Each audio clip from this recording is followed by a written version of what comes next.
Hi guys. Um, this week it's been a few weeks. Painted the room, set things up. My desk is still atrocious, but this week I'd like to discuss or I see a question a lot happening on forums. People say my script is coming up short. How do I add more pages? You don't want to add more pages. That's the wrong way of looking at it. You want to add more story, and the way you add more story is you need more things to talk about. And story comes from people. So you don't add more characters, you add more depth to the people in your story. The way you do that, the way I would do that, is to go back and find out more about them. This will inform you and inform their decisions. It will also help uh, make dialogue better. It will individualize people. One of the tools I would use is an empathy matrix, which I'll link in the show notes below. We've discussed empathy matrices before. But you've got to understand your person. Where do they live? Who do they know? What have they seen? What have they said?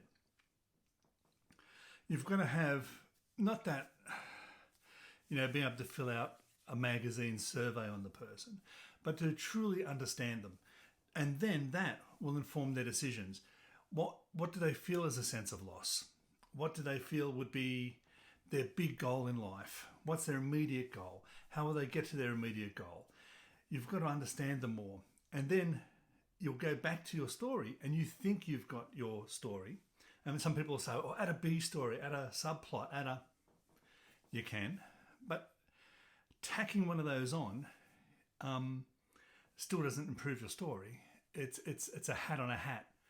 It's not really a hat on a hat. It's something just sitting there on top that's not needed. If you can change one of their early decisions, even if it doesn't have immediate impact, and you can still move to the next scene in a way that you were moving to the next scene anyway, that other decision may impact someone else, because no one lives in a vacuum.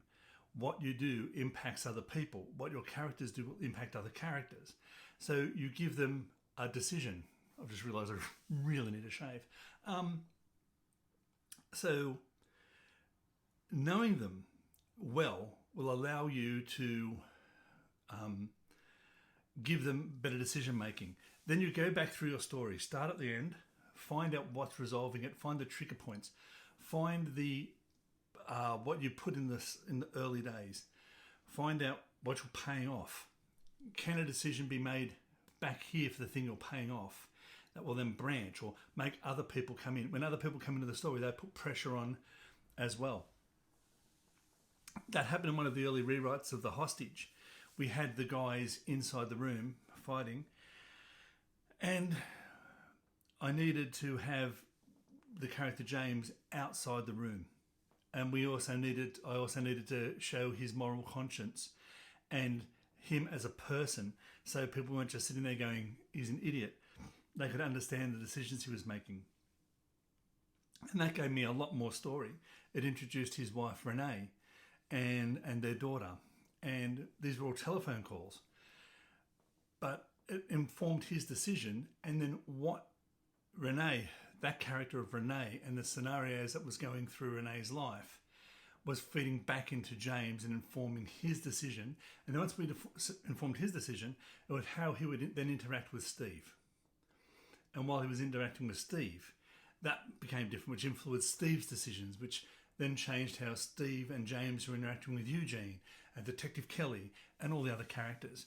So understanding people, and I've said this before, story comes from people. If you understand your people, your stories will get better. It also allows you, by understanding people, to fix your dialogue. People say, oh, I don't write good dialogue. How do you write good dialogue? The best way to write dialogue is to really understand people. I've been talking a lot to my dad. He's been unwell lately. I realise that we speak a lot.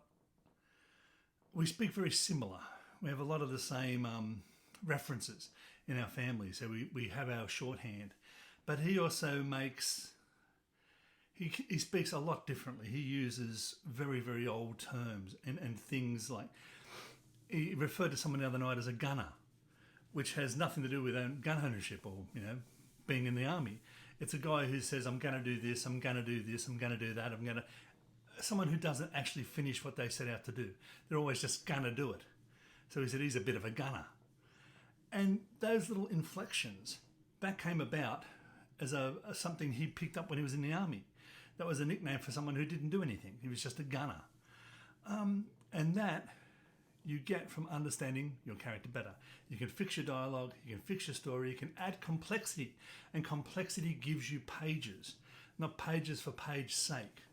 It actually gives you story to talk about. And that makes your whole film or your whole screenplay feel more rounded, more expansive, and makes people believe that it's part of a real world, it's part of a universe.